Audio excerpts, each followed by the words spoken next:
نهائيات كأس افريقيا لاقل من 20 سنه المتواصله هنا بموريتانيا. المنتخب الوطني المغربي اللي تمكن من التاهل للدور الربع النهائي بعد ما صار كان ناجح على مستوى الدور الاول، انتصارين اللي كانوا امام منتخبي غامبيا وكذلك منتخب تنزانيا وكذلك التعادل اللي كان امام المنتخب الغاني. حتى نعطيو تقييم للدور الاول كيحضر معايا السي زكريا عبوب المدرب ديال المنتخب الوطني المغربي اللي كنشكروه على الحفاوه ديال الاستقبال ديالو. مرحبا بك سي زكريا. مرحبا هشام، مرحبا بجميع المتتبعين والمتتبعات ديال الرياضيه، وكنتمنى نكونوا ثقال على الجمهور المغربي ان شاء الله. نعم سي زكريا، اولا كنهنئوك وكنهنئوا الجمهور الكريم والجمهور المغربي اللي تابع المنتخب الوطني المغربي اقل من 20 سنه. الدور الاول مشى بنجاح وبالتالي تاهل الدور الربع النهائي. واش هذا هو السيناريو اللي انتظرتيه زكريا؟ اولا جو تيغ ميرسي، كنشكر اللاعبين والطاقم التقني والطاقم الطبي، وكنشكر الجمعيه الملكيه المغربيه برئاسه فوزي القزاع على الدعم ديالها وعلى توفير جميع الامور المواتيه باش نقدروا ننافسوا في هذه المنافسه اللي من هذا الحجم.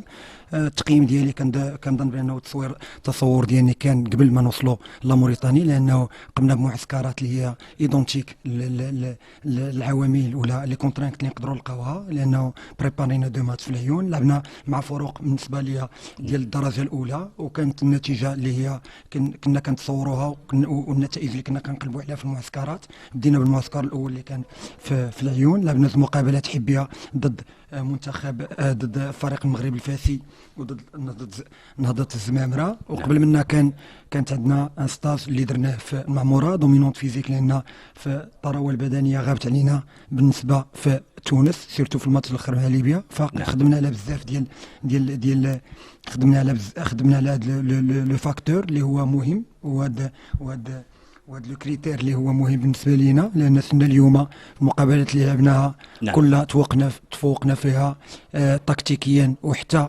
بالنسبه فيزيكمون اون ايتي ابت، لانه باش تلعب مقابلات من هذا الحجم حنا ما كنبغيوش ندخلوا في خصوصيات، لانه اللاعبين رغم ان كنقولوا بانه افريقيا ما بقاش فيها لاعبين اللي كيكون عندهم العمر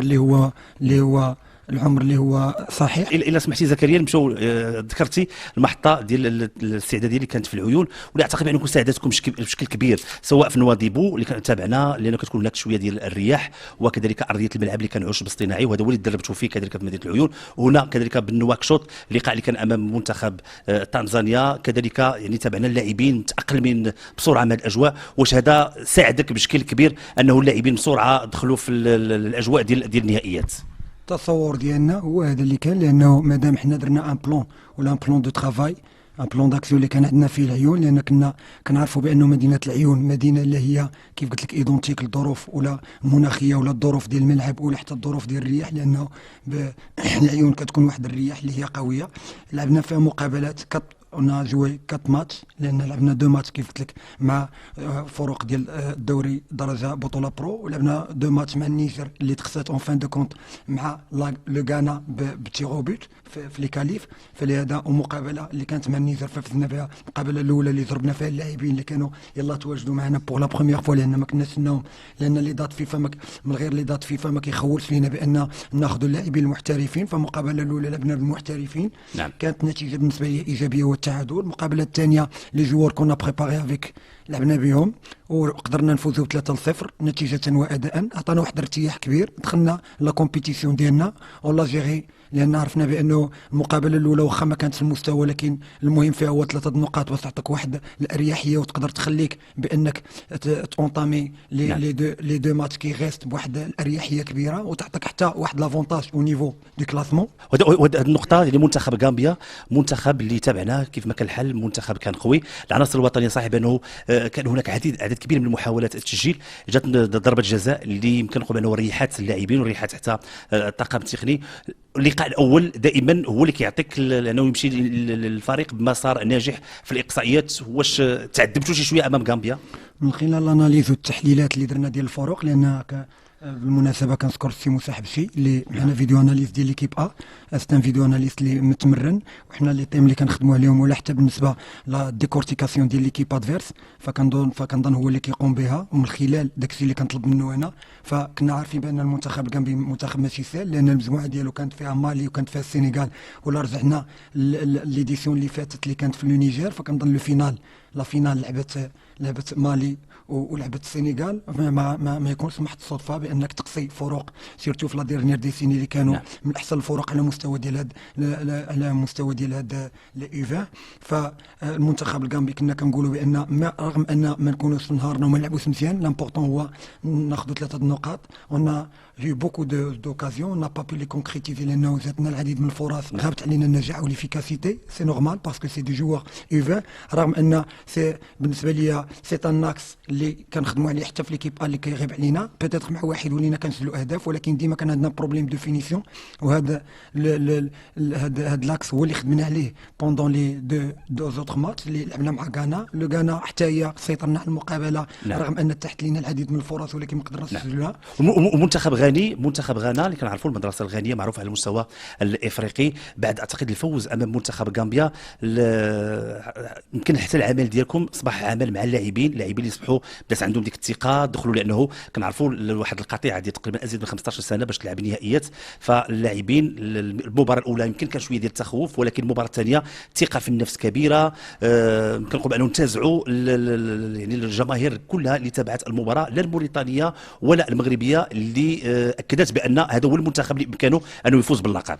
رغم بان غبنا بوندون واحد سيزون ماشي حتى 15 لانه من 2005 حتى 2021 ف 16 عام اللي غبنا عليها، ولكن كان واحد الاشتغال في العمق بالنسبه لبعض الفروق، بعض لي زاكاديمي اللي ريكوبيرينا لي ميور جوور ديالهم، لان نورمالمون تو دوا بريباري اون جينيراسيون الا بغيتي تفوز. فكنظن بانه هاد اللاعبين كنعرفهم لانه تقريبا واحد 4 سنوات وحنا كنشتغلوا معاهم، رغم ان كانت تقطعات لانه بارفوا هي دي شوا داز المدرب اللي هو سي جوا وجا مورا سي برنار سيموندي، ولكن المجموعه كنظن بانه اكثر واحد كان عنده درايه بها، لان المجموعه انا اللي انا اللي قدرت المجموعه انا اللي ناخذها وانا اللي نديتيكتيها.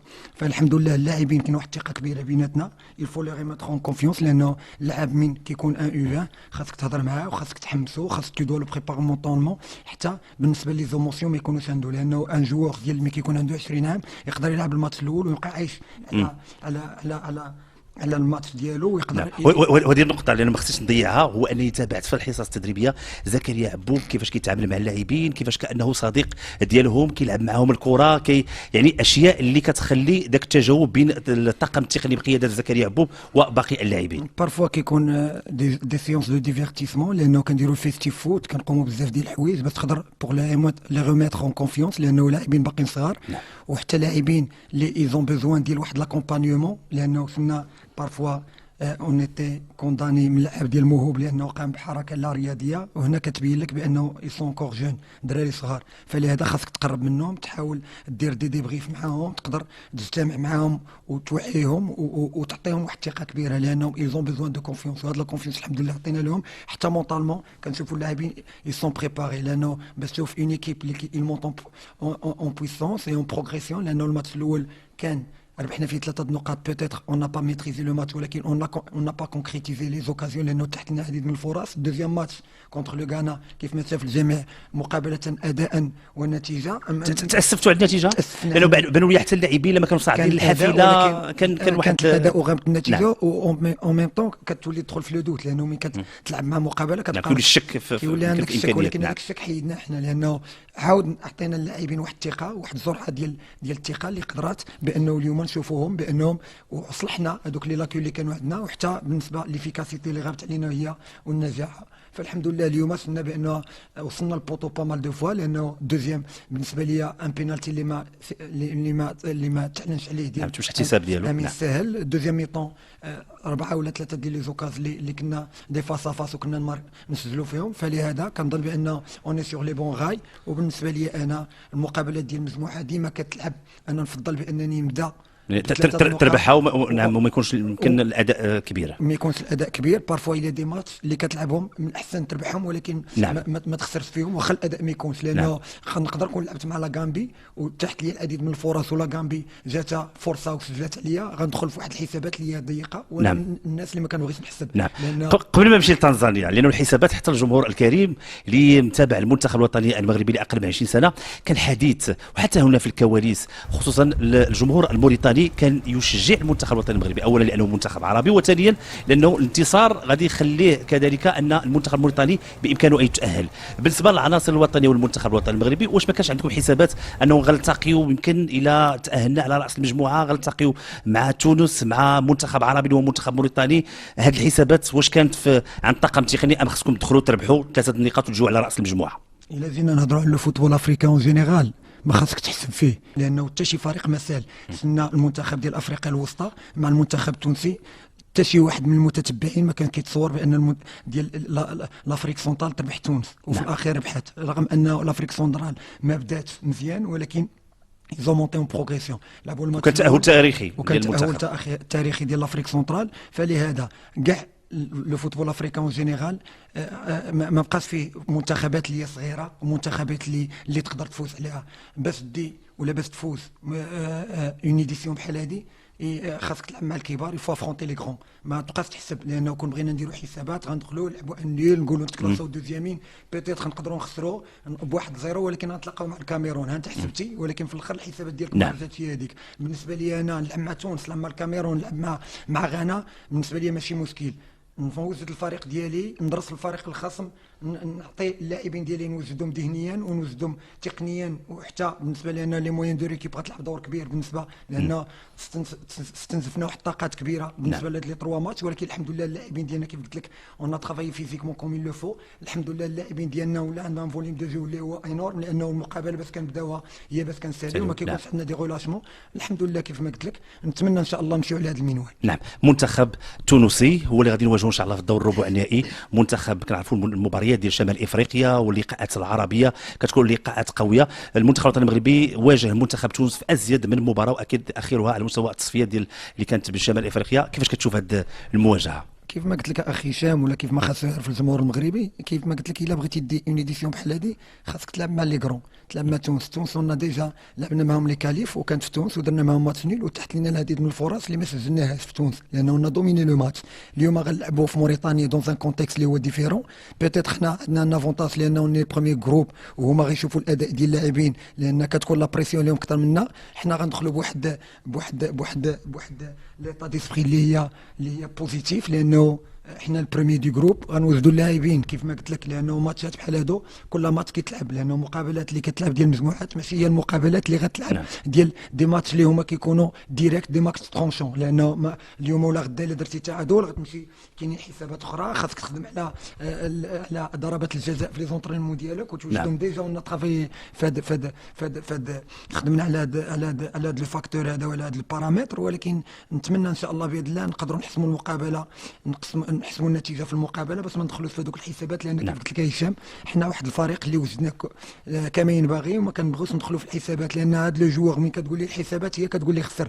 كيفو جوي افون وفي لا كومبيتيسيون وتبقى بانك مركز باش تقدر دوز للدومي فينال، لانه كون كانت كوب دي موند بيتيتر لوبجيكتيف اللي اتان لان نكونوا بارمي لي كات. ولكن الحمد لله اليوم مالوريزمون ما كايناش لا كوب دي موند، ولكن ان شاء الله باذن الله غنمشيو ان شاء الله ايطاب بار ايطاب، نمشيو ماتش بار ماتش، ولما لا نفوزوا بالكاس ان شاء الله الغاليه ونفرحوا المغاربه، لانه يزون بيزوان. حنا عندنا شعب تبارك الله الحمد لله شغوف كيبغي الكره ومتابع الان، لانه حتى المتابعه كبيره حتى بالنسبه للبرامج ديال القناه الرياضيه اللي يعني متابعه المنتخب الوطني المغربي، كل كبيره وصغيره كيتابعها الجمهور الكريم. الان غادي يكون التنقل من نواكشوط لنواديبو بعد ما لعبتوا الدور الاول جوج ديال المباريات بنواديبو. هذا التنقل واش كيبان لك بانه يمكن انكم تجاوزوه، ام كيفاش كتشوف انه التحضير يكون المنتخب الوطني المغربي لهذه المباراه؟ والحمد لله غرزوا نواديبو، لان كيف قلت لك وانت ولفتيها.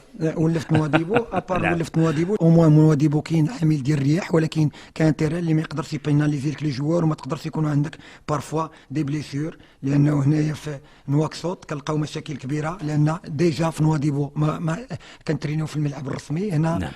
خاصنا نتادابطاو مع واحد الوقت، وهذاك الوقت بوتيتر ما كيكونش في لوغ دو ماتش، لان الا بغيتي تلعب هي اون ادابتاسيون اللي كتكون كليماتيك، وحتى بالنسبه لو جوور، لانه لو جوور مي كيفيق كيكون عنده لو بتي ديج مع 10 ماشي هو كيكون عنده لو بتي ديج مع 8 ولا 9 كتدخل عاوتاني في ان كونتكست ديال لادابتاسيون. هاد لادابتاسيون هي اللي بغينا بقينا ادابتين على نواديبو.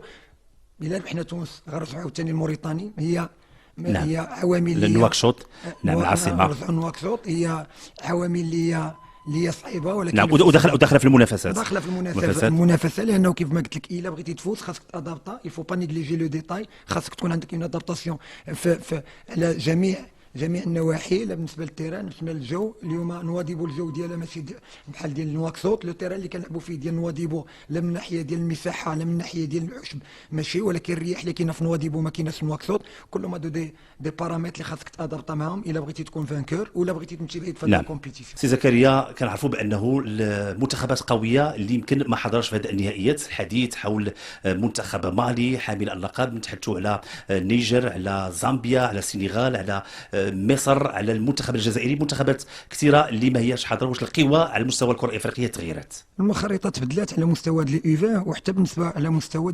ديال حتى الكبار، حتى بالنسبه للمنتخب ديال الاول ديالنا. فكنظن الفوتبول الافريكان جينيرال كيعرف واحد التغير، لان بدينا كنشوفوا منتخبات اللي ما كناش كنسمعوا لها، افريقيا الوسطى ما كنا كنسمعوا غامبيا، ما كناش كنسمعوا ناميبيا، ما كناش كنسمعوا تنزانيا. هادو كلهم ما يمكنش هاد الناس جاو تاهلوا وغيلعبوا لا كوب دافريك لانه لعبوا مع هاد المنتخبات وفازوا عليها. فلهذا هاد التغيير الشامل اللي كاين على مستوى الكره الافريقيه يلفو سادابتي افيك، ولا بغيت نادابتيو معاه كنبداو من الايفان، لانه هاد لي جوار كيف ما قال سعاده الرئيس فهي محطه من المحطات. اليوم تكاليفينا، اليوم دزنا البريمير تور، ان شاء الله اون اسبير ان شاء الله نكونوا في الكاريداس. من بعد الكاريداس ان شاء الله نقدروا نكونوا فيناليست نقدروا من بعد نفوزوا بها. هاد لو ناتيف ما غيبقاش دي غيوليو دي زولمبيان، لانه غيكونوا فريق الامل باش يوزدوا لي زوز اولمبيك اللي غتكون. وهذه فرصه زكريا لهاد اللاعبين، لانه يمكن هاد اللاعبين ما تاحشهم فرصه اخرى انه يلعبوا لكاس افريقيا للشباب، وبالتالي انه يعطيو كل ما عندهم ان شاء الله الفوز بهذا اللقب. لانه كيف ما قلت لك سيت ان بريفيليج باش تلعب انت هاد لا كومبيتيسيون. غبنا 16 سنه ولكن رجعنا الحمد لله بريمير تور بقوه، لانه باقي ماتشات خاصهم يتلعبوا. يفو غاردي لي بيي سور تير، ما خاصناش يفو با ايتر انفلامي تقول انا راه هادي ولا هادي. يفو بريباري طون ايكيب كوم يل لو فون. ان شاء الله باذن الله غنحضروا اللاعبين، غنحاولوا نوجدوهم عاوتاني، غنحاولوا نديكازيو عليهم لا بريسيون. كنتمنى ان شاء الله باذن الله نفرحوا المغاربه، لانه الشعب بالنسبه لي انا كنموت على المغرب، لانه المغرب ما خليت فيه مشيت لعبت في الخليج، لعبت في اوروب، سافرت. فكنظن بانه المغرب بالنسبه لي احسن دوله كاينه بالنسبه لي، وكنتمنى بانه نفرحوا الشعب المغربي. لما كتحمل قميص كلاعب ماشي هو لما كتكون يعني هذه البدله كمدرب وكناخب وطني يا زكريا. انا نقول لك واحد ليكزامبل كيقول لك كون تو جو تو كونت سور تي بي، ولكن كون تو اونترينور تو كونت سور لي بي دي زوتر. مهنه اللي هي صعيبه كتكون فيها بريسيون بزاف، ولكن الحمد لله حنا اللاعبين اللي عندنا لابيتود باننا نخدموا معاهم، لانه بوندون 5 ans وانا كنخدم في لا دي تي ان درنا بزاف ديال لي تورنوا. هاد لي جوار كانت عندنا الريفليكسيون، لانه لو ناتيف 2001 ميم سي مصطفى بالمناسبه اللي كنترحم عليه، لان خدمت معاه بزاف. بوتيتر كانوا الناس ديال الرياضه كنا في لي جو ميديتيراني اللي كنا تروازيام، قحبنا واحد لو ناتيف ديال 2001 باش نوجدوه. الحمد لله اليوم كنشوفوه واجد. العمل اللي تقام به على مستوى ديال لي يو 17، لانه بوتيتر كانوا في لا تنزاني في لي يو 17 ولكن ما فازوش، ولكن اون ريكوبيري لي ميور جوار باش نقدروا نكونستيتيو هذا الجروب. والحمد لله كنتمنى لا ترانزيسيون تكون حتى ليكيب ا، لان ميم دي زولابيان تقدر تكون في ليكيب ا الا كان الروندمون ديالك في الفرقه مزيان، فكنظن يقدر يتنادى عليك المنتخب الاول. وهذا الشيء هو المشروع ديالنا ان شاء الله باذن الله. شكرا لك زكريا عبوب على سعه الصدر ديالك وعلى التعاون ديالك، ونتمنى لك كل التوفيق. شكرا هشام، وكنتمنى ما نكونش شكرا زكريا، شكرا لكل المشاهدين الكرام، واكيد لكم تحيات بعثه قناه الرياضيه من السلام عليكم. لا تنسوا الاعجاب بالفيديو والاشتراك في القناه تشجيعا لنا لنستمر بنشر المزيد ان شاء الله.